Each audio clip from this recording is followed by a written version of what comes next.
They say money screams, but true wealth whispers. For 3 years, Vivian whispered. She scrubbed their floors, cooked their meals, and took every ounce of their venom with a smile. They called her a gold digger. They called her trash.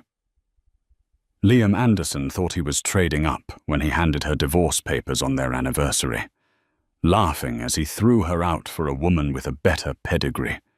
He didn't know the woman he was discarding wasn't just Vivian the housewife. She was Vivian Sterling, the shadow owner of the very conglomerate holding his family's entire fortune in its palm. And when the whispers stopped, the screaming began. The chandeliers at Le Bernardin were vibrating, or perhaps it was just Vivian's hands. She sat at the best table in the house, table 4, near the wood-panelled wall, smoothing the fabric of her black dress. It was a simple piece, unbranded with a matte finish that absorbed the light rather than reflecting it. Across from her sat Liam Anderson, the man she had loved for 3 years. The man who had spent the last 20 minutes checking his Rolex Submariner and texting under the table. "Happy anniversary, Liam," Vivian said softly. Her voice was steady, but her eyes scanned his face, searching for the man she had married in that small chapel in Vegas. Liam didn't look up.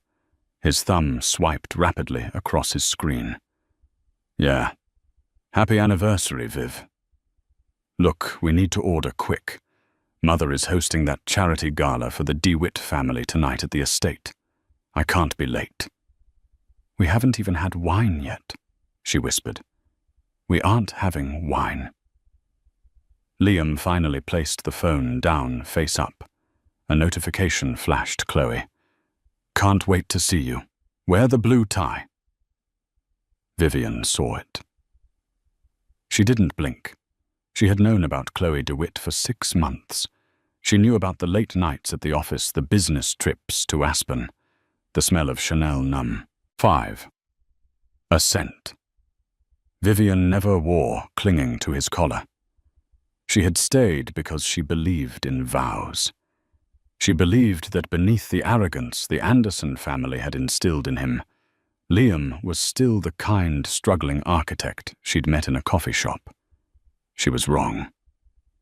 "Vivian." Liam sighed, leaning forward. His handsome face, usually so warm, was twisted into a mask of impatient pity. "We need to talk, and I wanted to do this here in public so you wouldn't make a scene." Vivian picked up her water glass. "A scene? Have I ever made a scene, Liam?" "You're emotional. You're simple," he said, waving a hand dismissively. "Look, this isn't working. It hasn't been working for a long time. You don't fit in my world. You try and it's pathetic. My mother sees it. My friends see it. You're a barista, Vivian. You were a barista when I met you, and honestly, you still act like one." He reached into his jacket pocket. Vivian expected a jewelry box, a generic apology bracelet. Instead, he pulled out a thick, folded manila envelope and slid it across the white tablecloth. It hit the centerpiece with a dull thud. "Divorce papers," Vivian stated. She didn't ask. "Signed and notarized," Liam said, his voice dropping to a businesslike coldness. "I'm being generous. You get the Honda. You get $50,000 cash. That's more money than you'd see in a decade serving coffee. But you need to sign tonight, and you need to be out of the penthouse by tomorrow morning. Chloe is moving in."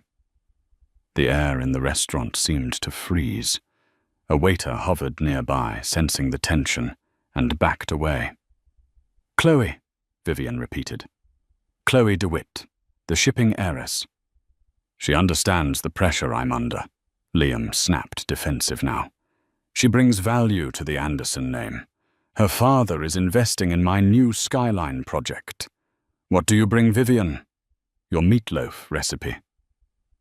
My mother is embarrassed to introduce you at parties. She tells everyone you're the help. Vivian reached out and touched the envelope.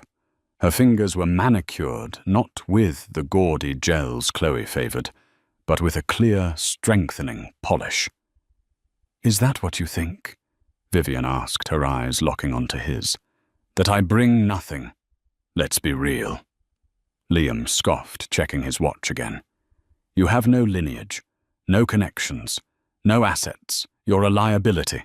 I need a partner, not a dependent. Vivian picked up the envelope. She didn't open it. She just held it, feeling the weight of 3 years of lies. You're right, Liam. I don't fit in your world. Finally, he breathed, relieved. You're being sensible. I don't fit, she continued, her voice dropping an octave, becoming something darker. Because your world is too small. Liam laughed. It was a loud, barking sound that drew stares. Small. My family owns half of Midtown. We are the elite, Vivian. You're just passing through. Now sign the papers. I have a gala to get to.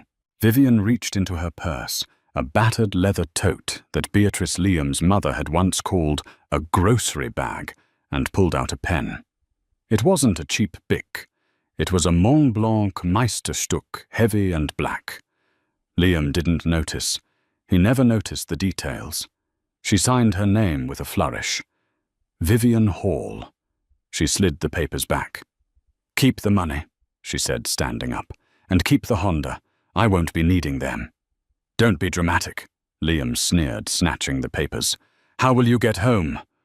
Walk. Vivian looked down at him. For the first time, Liam felt a strange chill, a pricking at the back of his neck. It was the feeling a gazelle gets when the wind changes, bringing the scent of a lion. But he shook it off. This was just Vivian. Poor orphan Vivian. My ride is here, she said. She turned and walked out of the restaurant. Liam watched her go, shaking his head. Idiot, he muttered, texting Chloe. It's done. She's gone. Champagne is on me. Vivian didn't leave the restaurant immediately. She stood on the sidewalk of West 51st Street, the cool New York evening air hitting her face. She took a deep breath, inhaling the exhaust and the expensive perfume of the city. A black sedan pulled up to the curb. It wasn't a taxi. It wasn't an Uber. It was a Rolls-Royce Phantom extended wheelbase with tinted windows so dark they looked like voids in the fabric of reality. The driver, a man named Arthur, with shoulders like a linebacker and a suit that cost more than Liam's annual bonus, stepped out. He opened the rear door. Good evening, Madam Sterling, Arthur said, his British accent crisp. Not Sterling yet, Arthur, Vivian said, her voice tired. Tonight I'm just trash. Hardly, Madame. Arthur waited for her to slide into the plush leather interior before closing the door. Inside the car was a sanctuary. Vivian leaned back and closed her eyes. The mask was slipping. The Vivian Hall persona. The shy orphan who worked at a bookstore and made great coffee was dissolving. Where to? Arthur asked from the front. The Anderson estate, Vivian said. I have to pack my things, and I want to say goodbye to Beatrice. Arthur caught her eye in the rear-view mirror. Is that wise, madame? You know how she is? I know exactly how she is, Vivian said, opening her eyes. They were cold now. That's why I'm going. I need them to remember tonight. I need them to remember every single word they say to me when I have nothing. It will make what comes next so much sweeter. The Anderson estate in the Hamptons was a sprawling monstrosity of new money pretending to be old money. Pillars that were too thick gold leaf where wood should be, and a driveway filled with Ferraris and Porsches. The charity gala was in full swing when the Rolls-Royce dropped Vivian at the service entrance at her request. She walked through the kitchen, ignoring the startled staff, and made her way to the grand staircase. She wasn't wearing the designer gowns the other women wore.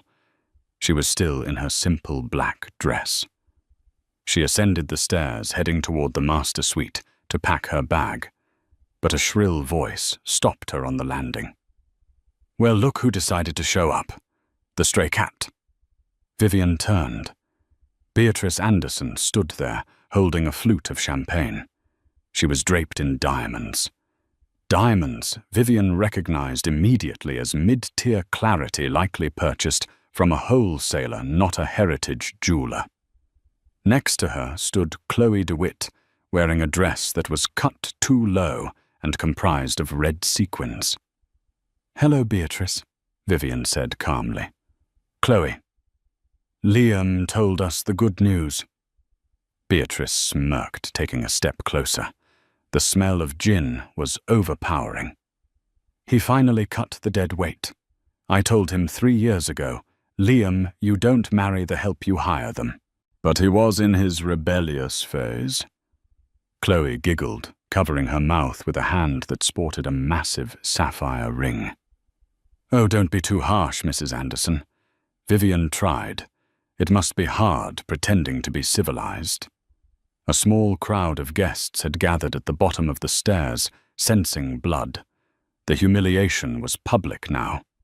"I'm just here to get my things," Vivian said, gripping the banister. "Your things."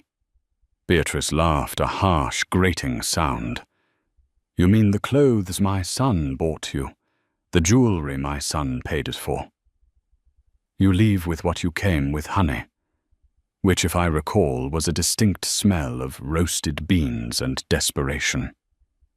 Beatrice signaled to the security guard standing near the entrance. "Jenkins, escort Ms. Hall to the guest room. Give her a trash bag. She has 5 minutes to fill it with her personal rags. Anything with a designer label stays."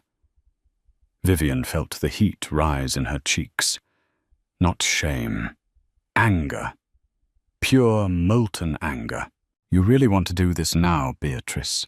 Vivian asked quietly. "In front of your guests, in front of the investors." "I want everyone to see," Beatrice announced, raising her glass to the crowd below. "This is what happens when you try to climb a mountain you aren't built for. You fall. Goodbye, Vivian. Don't steal the silverware on your way out." The crowd laughed. It was a polite, cruel ripple of laughter that echoed through the marble hall. Vivian looked at them. She looked at Liam, who had just entered the foyer, and was pointedly looking away, pretending to examine a painting. He wouldn't even look her in the eye while his mother eviscerated her. "Fine," Vivian said. Her voice carried clear and bell-like over the laughter. "I'll leave. But remember this, Beatrice. Remember this, Liam. You measure worth by labels and price tags. You think power is shouting at waiters and buying things you can't afford to impress people you don't like." She walked down the stairs, passing Beatrice. She leaned in close, so only the older woman could hear. "You mentioned the DeWitt investment earlier, the deal to save Liam's Skyline project." Beatrice narrowed her eyes. "What do you know about business, you little rat?" "I know that deals built on sand tend to collapse when the tide comes in," Vivian whispered. "And the tide is coming, Beatrice. It's coming very fast." She walked past them head high. She didn't go to the room. She didn't pack a bag. She walked straight out the front door, past the valet, and into the darkness of the driveway, where Arthur was waiting in the shadows. As she climbed into the car, her phone buzzed. It was a text from her real lawyer, a man named Marcus Thorne. Wait no Harrison Blackwood, no cliché names allowed. A man named Silas Vance.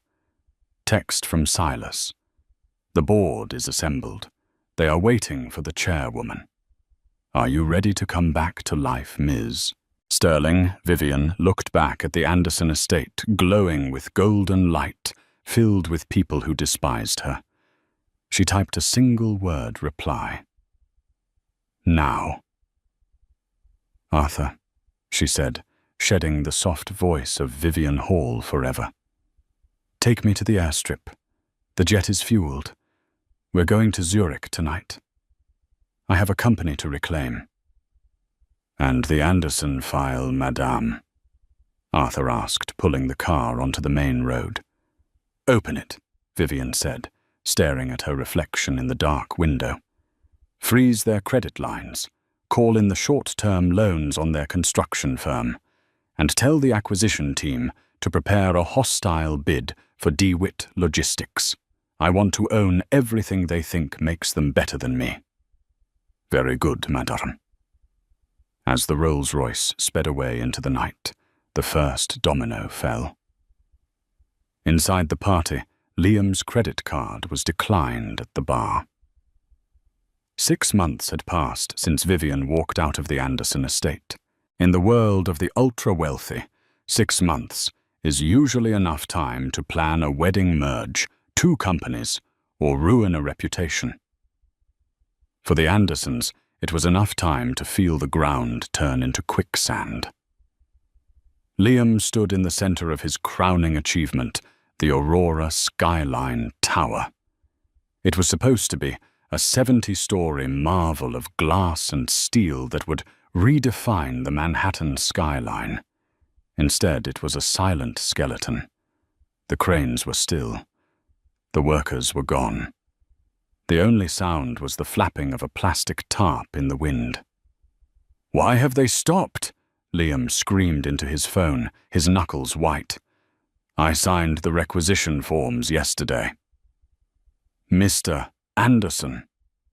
The site foreman's voice crackled, sounding tired.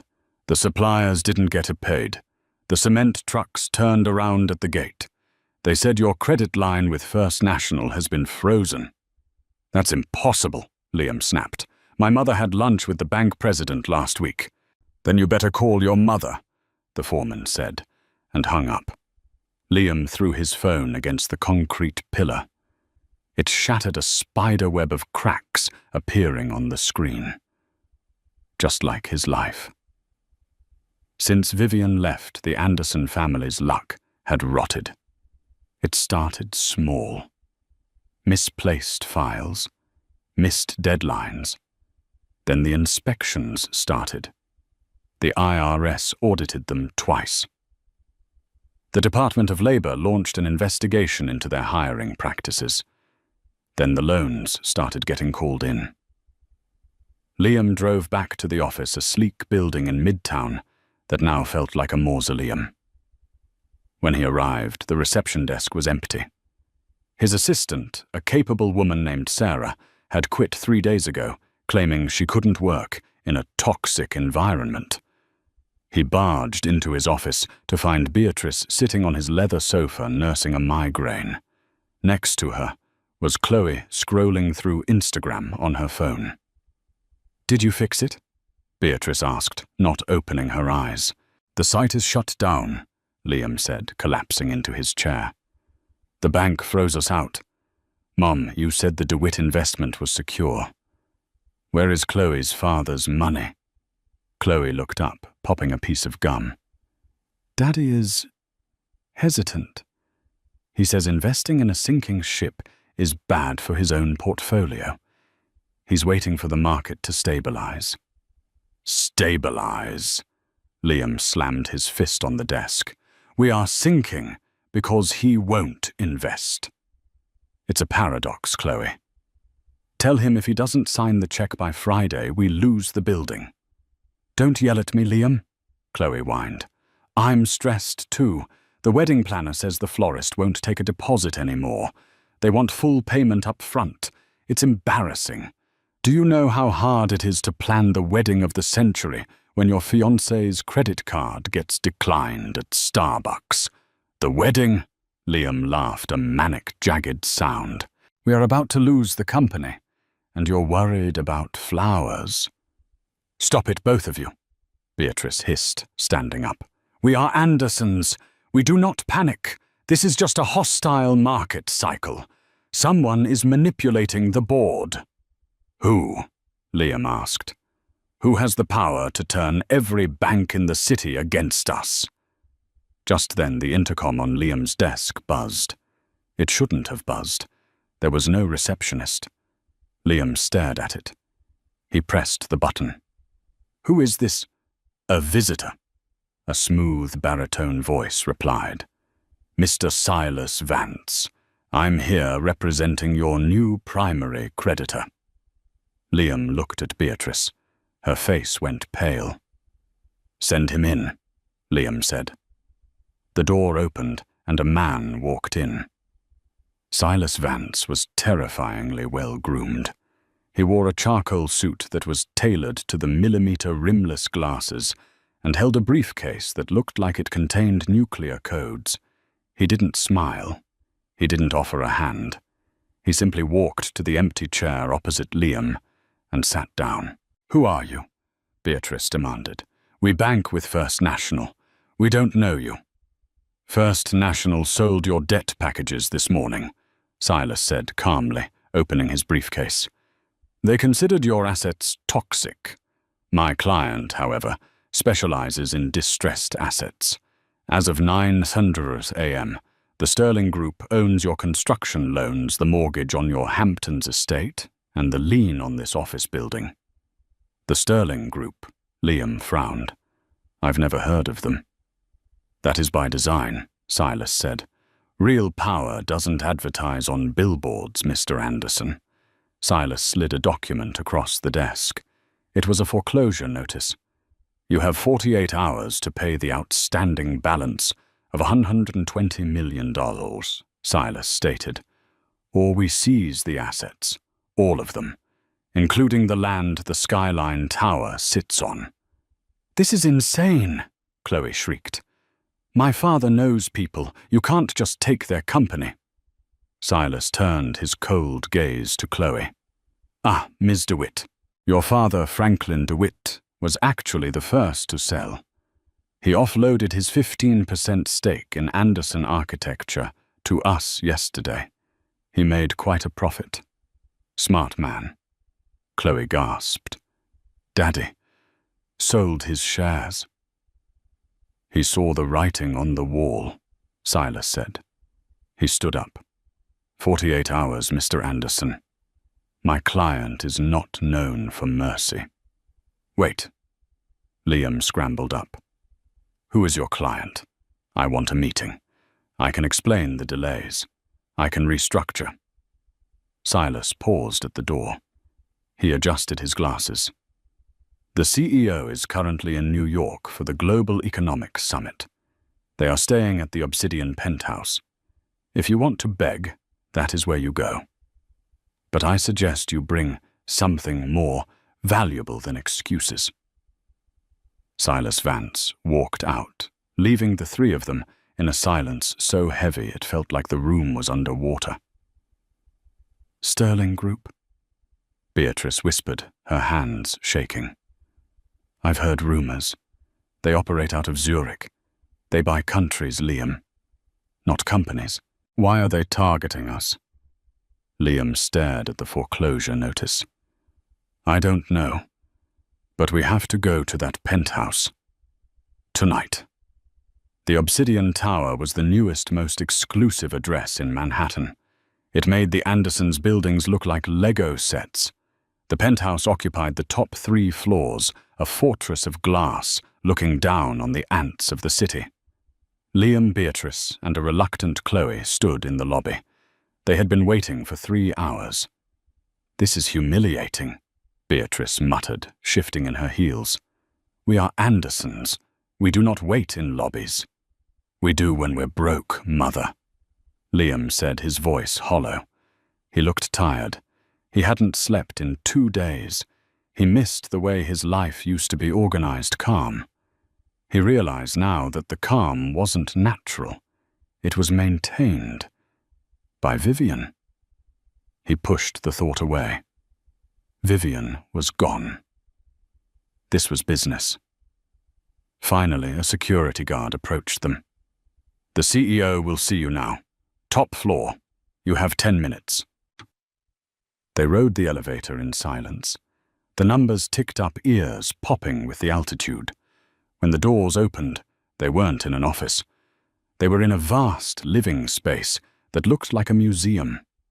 Modern art that cost millions lined the walls. The view of Central Park was panoramic. In the center of the room sat a long conference table made of black marble. Silas Vance was standing there. But he wasn't the one in charge. At the head of the table sat a woman. Her back was to them. She was looking out the window at the city lights. She wore a white power suit, sharp, angular, pristine. Her hair, once usually tied back in a messy bun, was now a sleek, dark curtain falling down her back. "Mr. Vance," Liam started, his voice trembling. "Thank you for this opportunity. We didn't know who we were dealing with." "Sit," the woman said. Liam froze. Beatrice grabbed his arm. Her nails dug into his skin. "Liam," she hissed. "That voice." The woman turned her chair around slowly. It wasn't the Vivian they knew. The Vivian they knew wore oversized sweaters and apologized for taking up space. This woman occupied the space like she owned the oxygen within it. Her makeup was flawless, accentuating eyes that were no longer soft, but hard as diamonds. On her neck sat a necklace, the Cartier Panthère, worth more than the house Liam had kicked her out of. "Hello, Liam," Vivian said. "Hello, Beatrice." Liam's knees actually gave out. He stumbled, gripping the back of a chair. "Vivian, no," Chloe squeaked, stepping back. No. She's the barista. She's the poor one." Vivian didn't even look at Chloe. She picked up a crystal glass of water and took a sip. "Please sit down.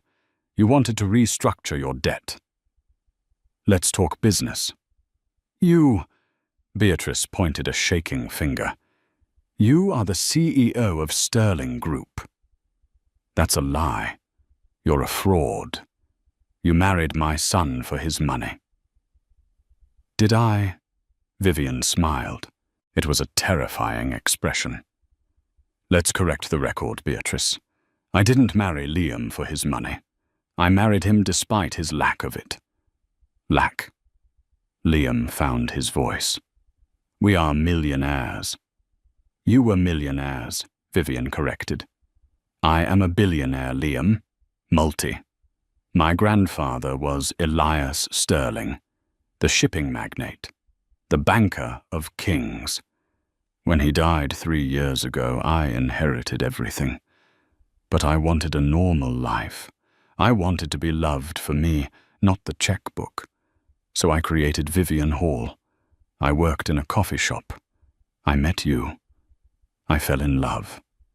She stood up and walked around the table, the heels of her shoes clicking rhythmically on the marble. "I scrubbed your floors, Liam. I cooked your meals. I listened to your mother call me trash for 3 years. I held the keys to a kingdom, and I played the pauper because I wanted to believe you were a good man."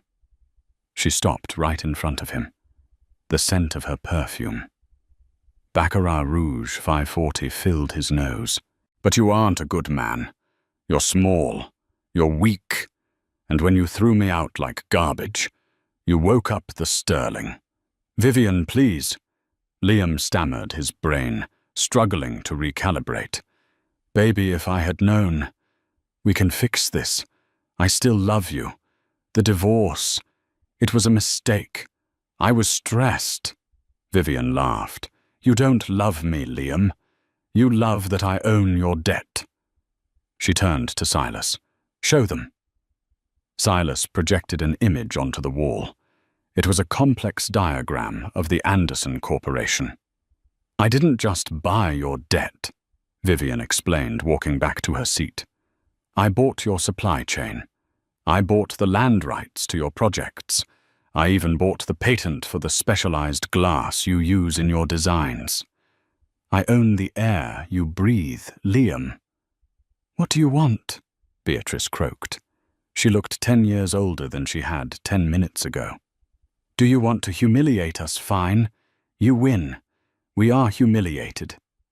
Humiliation is free, Beatrice. I'm not interested in that, Vivian said, sitting down and crossing her legs. I'm interested in liquidation. You can't, Liam whispered. That company is my grandfather's legacy. And you dishonored it, Vivian replied sharply. But I am a businesswoman. I will offer you a deal, a lifeline. Hope flared in Liam's eyes. Anything, I'll do anything. Vivian leaned forward, her eyes locking onto his. I will forgive the debt. I will refinance the Skyline project. I will save the Anderson name from bankruptcy. Thank you, Vivian. Oh God, thank you. Liam took a step toward her. Sit down, she commanded. There is a price. What is it? 3 things. Vivian listed, holding up her fingers. 1. Beatrice steps down from the board permanently. She will be moved to a retirement facility of my choosing. No access to company funds. Beatrice gasped. You little witch. 2. Vivian continued, ignoring her. Chloe, you leave. Now. You dump him. You walk out of this room, and you never contact him again. If you do, I will buy your father's logistics company and liquidate it by lunch tomorrow. Do we have an understanding? Chloe looked at Liam. Then she looked at Vivian. Then she looked at the door. I never really liked him anyway, she muttered and bolted for the elevator. Chloe, Liam shouted. She's gone, Liam, Vivian said, which brings me to condition 3. What is it? Liam asked, tears streaming down his face. He had lost his mistress, his mother was being exiled, and his pride was ash. Condition 3, Vivian said softly. You keep the company. You keep the title of CEO. But I own 51% of the controlling shares. You work for me now. Every decision, every blueprint, every check goes through me. You wanted a partner who brought value. Congratulations, you got one. You are going to be my employee, Liam, and you are going to work harder than you have ever worked in your life to pay me back every single cent you cost me. She slid a contract across the black marble table. Sign it, or get out and be homeless by morning. Liam looked at the pen. It was the same Mont Blanc she had used to sign the divorce papers. He looked at his mother, weeping silently. He looked at the empty elevator where Chloe had fled. He picked up the pen. The definition of hell, Liam soon realized, was not fire and brimstone. It was fluorescent lighting and a glass-walled office in the center of a bustling floor where everyone could see you sweat. Under the restructuring deal, Liam remained the CEO of Anderson Architecture, but the title was a hollow shell. His corner office with the mahogany desk and the view of the Hudson had been converted into a collaborative break room for the staff. Vivian argued that the best views should belong to the people doing the actual work. Liam's new workspace was a 10 by 10 glass cube in the middle of the drafting department. He arrived at 7:00 a.m. on a Tuesday, his security badge beeping red at the turnstile. Access denied, the robotic voice chirped. Liam sighed, feeling the eyes of the interns on him. He walked over to the security desk. It's happening again, Frank. Frank, the guard who used to salute Liam, didn't look up from his monitor. New policy, Mr. Anderson. Random security audits. You need to sign in as a provisional employee until HR clears your badge again. I am the CEO, Liam hissed. You're an employee of Sterling Group, Frank corrected, sliding a clipboard across the counter. Sign here. Print clearly. By the time Liam got to his glass cube, he was already exhausted. His inbox was full. not with gala invitations or golf retreat offers, but with requisition denials. Every expense, every decision, every pencil purchase had to be approved by the Oversight Committee. And the Oversight Committee was Vivian. At 10:00 a.m., the floor went silent. The rhythmic clicking of heels announced her arrival. Vivian walked through the department like a queen inspecting her troops. She wasn't wearing the severe suits anymore. She wore softer fluid silk that made her look ethereal, yet untouchable. Silas walked a step behind her, holding a tablet. She stopped at Liam's glass cube. She didn't knock. She just slid the door open. "Good morning, Liam," she said. Her voice was pleasant, professional, and utterly devoid of warmth. "Vivian?" Liam stood up, straightening his tie. He tried to summon the old charm, the smile that used to make her blush. "You look incredible. That color, it reminds me of our honeymoon in Cabo." Vivian didn't blink. "That wasn't a honeymoon, Liam. That was a business trip for your father where I spent 4 days in the hotel room with food poisoning while you played golf. Now regarding the Aurora project." She dropped a thick file on his desk. "I've reviewed your revised blueprints for the lobby," she said. "They're rejected." "Rejected?" Liam bristled. "That's Italian marble. It's timeless. It's porous and high maintenance," Vivian countered, tapping the glass table. "And it puts us 20% over budget. I replaced it with a composite quartz from a supplier in Sweden. It looks better, lasts longer, and costs half as much." "You can't just change my designs," Liam argued, his face flushing. "I'm the architect." "You're the figurehead," Vivian corrected calmly. "And frankly, Liam, your designs haven't evolved since 2015. You rely on flash to hide structural laziness. I fixed the load-bearing issue on the east wing, by the way. You miscalculated the wind shear."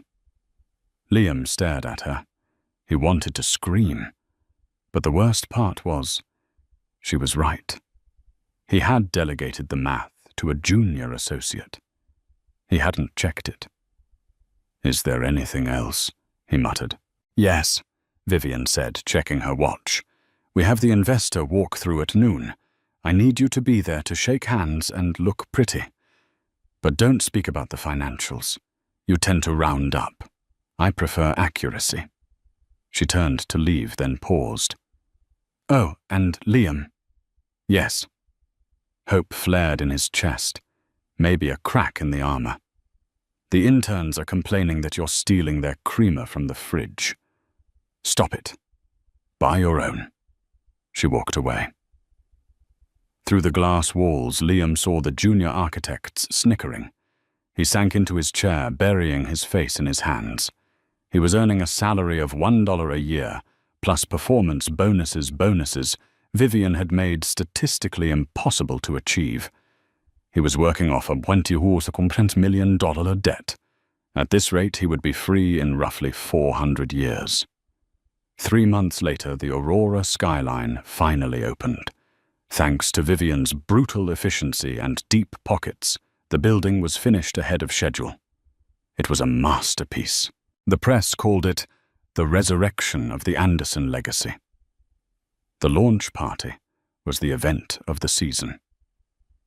The ballroom on the 70th floor was a sea of tuxedos and designer gowns. Liam stood near the bar nursing a club soda. Alcohol was not covered on the company expense account. He felt a swell of pride. Despite everything, his name was on the building. He fixed his bow tie and prepared to make his speech. He would thank Vivian, of course. He would be humble. Maybe, just maybe, tonight would be the night she saw him as an equal again. The music lowered. The spotlight swept across the room. "Ladies and gentlemen," the announcer boomed, "please welcome the chairwoman of Sterling Group, Ms. Vivian Sterling." The crowd applauded politely. Vivian stepped onto the stage. She wore a gown of shimmering silver that looked like liquid mercury.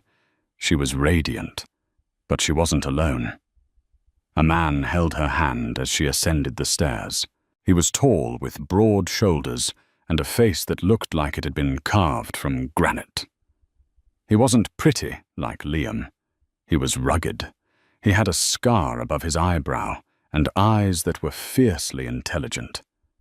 Liam felt a knot of jealousy tighten in his stomach. Who was this, a bodyguard? Vivian took the microphone. Thank you all. This building represents a new chapter, not just of steel and glass, but of integrity. We built this on a foundation of transparency. She smiled at the man beside her. I would like to introduce the lead structural engineer who made the impossible cantilever on the top floors possible, a man who owns the patents to the sustainable energy grid powering this tower. My partner in business and in life, Mr. Dominic Cross. The crowd erupted. The applause was thunderous. Dominic Cross. The Dominic Cross. The billionaire industrialist who had revolutionized high-speed rail in Europe. Liam dropped his glass. It shattered on the floor, but no one noticed.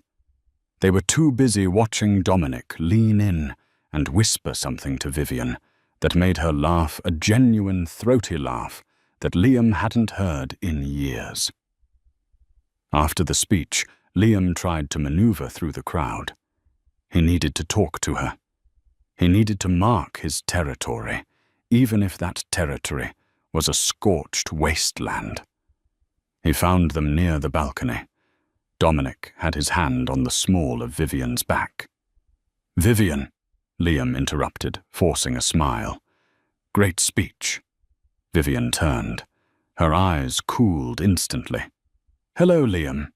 Have you met Dominic? I know of him, Liam said, stiffly, extending a hand. I'm the architect, Liam Anderson. Dominic looked at Liam's hand, then shook it firmly. His grip was like a vice. The architect, right. Vivian told me about you. You're the one who thought Italian marble was a good idea for a high-traffic lobby. Dominic didn't smile. It was an aesthetic choice, Liam defended. It was an amateur choice, Dominic said simply. Vivian fixed it. She has a brilliant eye for function. That's why I love her. She sees things as they are, not as she wants them to be. Love. The word hung in the air like a guillotine blade. So, Liam laughed nervously. Is this a merger? You could say that, Vivian said, leaning into Dominic. Dominic and I are engaged, Liam. The world stopped spinning for Liam. Engaged, but the divorce, it hasn't even been a year. When you know the value of something, you don't hesitate, Dominic said, looking down at Vivian with undeniable adoration. You locked her in a kitchen, Anderson. You hid her. I intend to put her name on the side of planes. Excuse us, Vivian said. We have to greet the mayor. As they turned to leave, Vivian paused. Oh, Liam. One more thing. What? Liam whispered, broken. Beatrice is here, Vivian said, gesturing to the service entrance.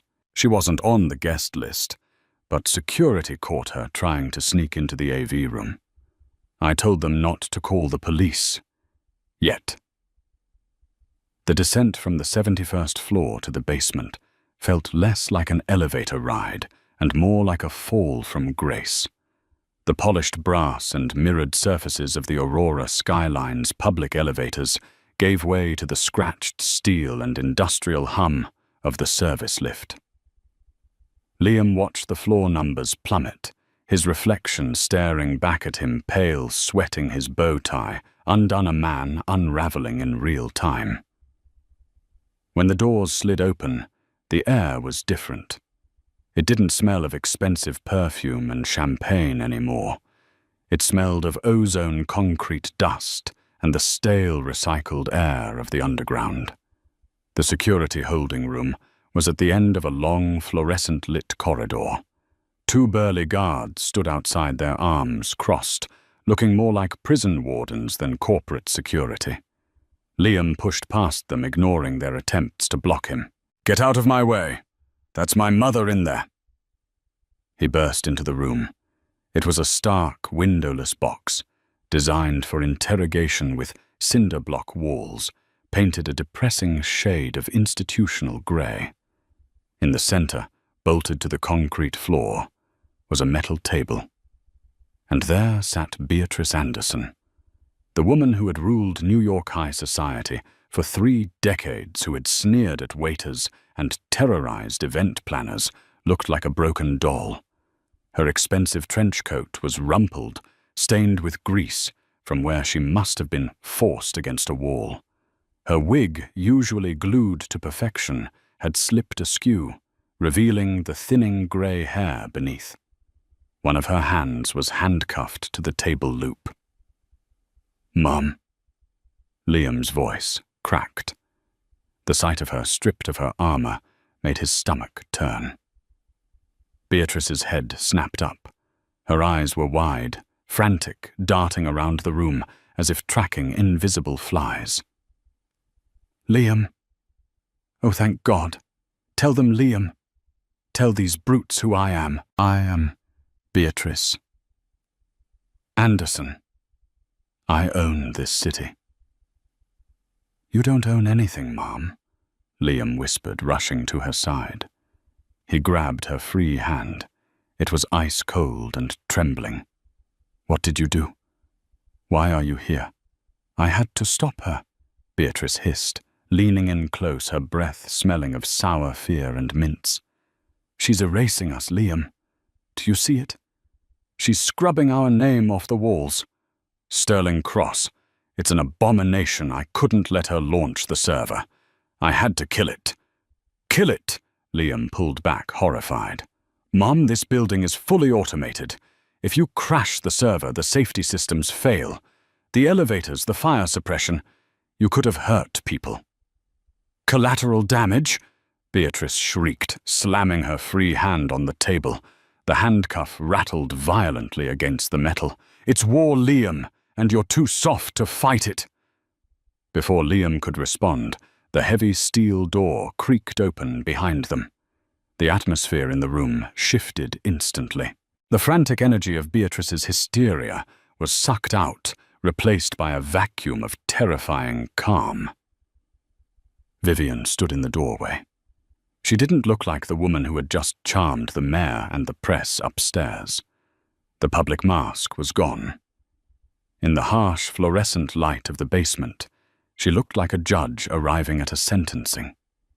Her silver gown caught the light, making her look like she was forged from steel. Behind her stood Silas Vance, clutching a laptop, and Dominic Cross.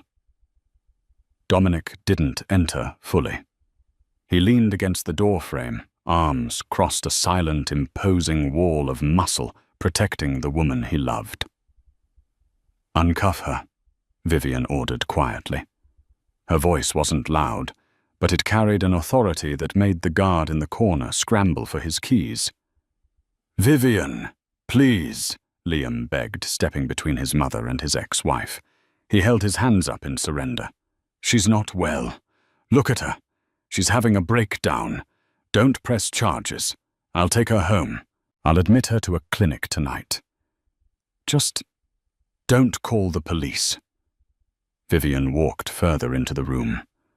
The clicking of her heels on the concrete was a slow, rhythmic drumbeat. She stopped 3 feet from the table, looking down at Beatrice with an expression that wasn't anger, but something far worse, pity. "We aren't calling the police, Liam," Silas Vance said, stepping forward. He placed a small black flash drive on the table. "Though we should. Your mother was caught in the server room attempting to upload a malware packet. It was clumsy, outdated code, but it would have corrupted the financial records of the project. It's corporate sabotage, a federal felony carrying a minimum of 10 years. I was trying to expose you. Beatrice spat, rubbing her red, chafed wrist where the cuff had been. She stood up, swaying slightly, trying to summon the ghost of her former arrogance. I wanted the world to see the truth. You're a thief, Vivian. You stole my son's birthright. I stole nothing, Vivian said, her voice cool and steady. I reclaimed what was mine. Liar, Beatrice screamed. You think you're so righteous. You think you're avenging your precious grandfather. Elias. Sterling was a crook. My husband Liam's father was a hero. He saved that project in Dubai. He saved everyone when your grandfather tried to embezzle the funds. The silence that followed was deafening. The hum of the ventilation system seemed to roar in Liam's ears. He looked from his mother's wild red face to Vivian's marble-still expression. What is she talking about? Liam asked, his voice barely a whisper. Dubai. My dad never worked in Dubai. He started Anderson Architecture in Brooklyn. Vivian closed her eyes for a brief second, inhaling deeply as if preparing to lift a heavy weight. When she opened them, they were locked onto Liam. Your mother knows a secret, Liam, Vivian said softly. But she has told herself the lie for so long, she actually believes it. Vivian signaled to Silas. The lawyer opened a folder he had been carrying and spread a series of yellowed, aged documents across the metal table. They were photocopies of bank transfers, police reports, and a death certificate. 30 years ago, Vivian began, her voice gaining strength, echoing off the cinder blocks. My grandfather, Elias Sterling, and your father, Robert Anderson, were partners. They weren't just business associates. They were best friends. They bid on the Al Mirage project in Dubai. It was supposed to be the jewel of the Middle East. Vivian walked around the table, trailing her hand along the edge. My grandfather put up the capital. Your father put up the design. But 6 months into construction, $50 million vanished from the operating account. Liam looked down at the documents. He saw his father's signature. He saw the numbers. Robert Anderson didn't save the project, Vivian said, the pain in her voice becoming sharp and raw. He stole the money, Liam. He funneled it through shell companies in the Cayman Islands. And then he doctored the ledgers to make it look like Elias had done it. No, Liam shook his head, backing away. That's not true. My dad was an honorable man. He taught me how to play baseball. He built this company from nothing. He built it with my inheritance, Vivian shouted. The composure finally cracked. The billionaire CEO vanished, replaced by the grieving granddaughter she had once been. Her voice broke, echoing with decades of suppressed rage.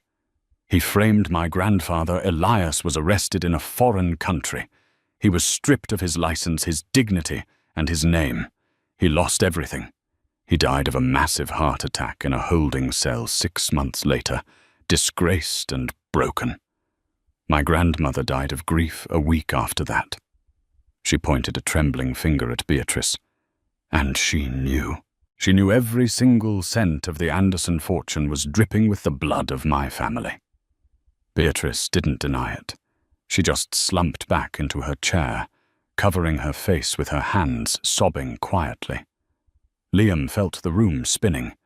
The foundation of his life, the pride he had in the Anderson name, the arrogance of his upbringing, was built on a lie. A crime. I didn't know, Liam whispered, tears spilling down his cheeks. Vivian, I swear to God I didn't know. I know you didn't, Vivian said. Her anger seemed to evaporate, leaving behind a profound sadness. She looked at Liam not as an enemy, but as a tragedy. That is the only reason I didn't destroy you immediately. Liam looked up confused. What I tracked you down 3 years ago. Vivian admitted, her eyes glassy with unshed tears. I came to New York to burn the Anderson name to the ground. I wanted to make you pay for the sins of your father, but then I walked into that coffee shop. She took a step closer to him. Dominic tensed by the door, ready to intervene, but Vivian held up a hand to stop him.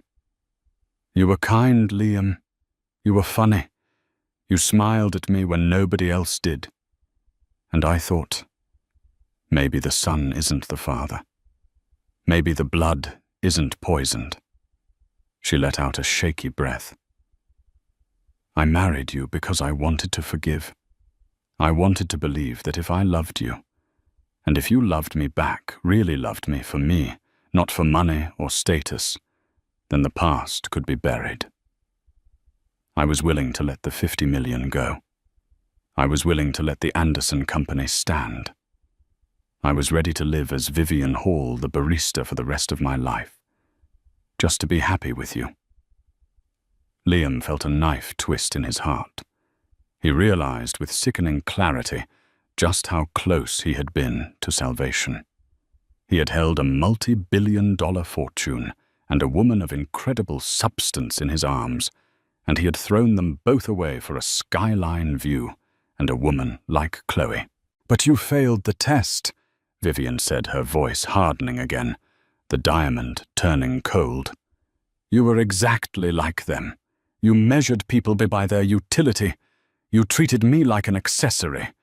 And the moment you thought I was a liability, you discarded me on our anniversary. She wiped a tear from her cheek with a furious swipe of her hand. That night at the restaurant, that was the moment I realized I couldn't save you. You are an Anderson. You take and you destroy. So I did what I had to do. I collected the debt. She turned to Beatrice, who was still weeping into her hands. Your husband took my grandfather's life, so I took your legacy. We are even.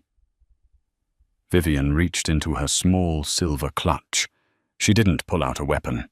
She pulled out a single folded document on heavy legal paper. She tossed it onto the metal table. It landed with a soft thud next to the evidence of his father's crimes. What is this? Liam asked, his throat dry. Termination of rights, Vivian said. The Anderson name is toxic, Liam. As of tomorrow morning, the corporation ceases to exist. The assets have been absorbed. The branding is already being removed. You're firing me? Liam asked. You're throwing me out on the street? No, Vivian said, shaking her head slowly. I'm setting you free. Liam blinked. I don't understand. The debt is forgiven, Vivian stated. I am dissolving the promissory note. You don't owe me $120 million anymore. I am not going to sue you. I am not going to prosecute your mother, provided she disappears to the facility I have selected for her. She looked him up and down, taking in his disheveled tuxedo, his fear, his emptiness. You are free to go, Liam, but you leave with nothing. No company, no trust fund, no reputation, no golden parachute. You are starting over from zero, just like my grandfather had to. It was a mercy, and it was a death sentence. In the world, Liam knew having zero was worse than being dead. So, that's it? Liam asked, his voice trembling. I just walk out. You walk out, Vivian nodded. And you find out who Liam Anderson is when he isn't standing on a pile of stolen money. She turned on her heel, the silver dress swirling around her legs. She walked toward the door where Dominic was waiting. He reached out and took her hand, interlacing his fingers with hers, a gesture of solidarity and strength that Liam had never offered her. Vivian. Liam called out, desperation seizing him one last time. She stopped in the doorway, framed by the darkness of the corridor. She didn't turn around. Her back was straight, her head high. "Did you ever really love me?" Liam asked the question, hanging in the damp air like a ghost. Or was it all just a test? Vivian paused. The silence stretched for a heartbeat. "I loved the man I thought you were," she said, her voice echoing softly off the concrete walls. "But I realized that man never existed. He was just a reflection of what I wanted to see." She stepped through the door. Dominic cast one last dark look at Liam, a look of warning and finality before following her.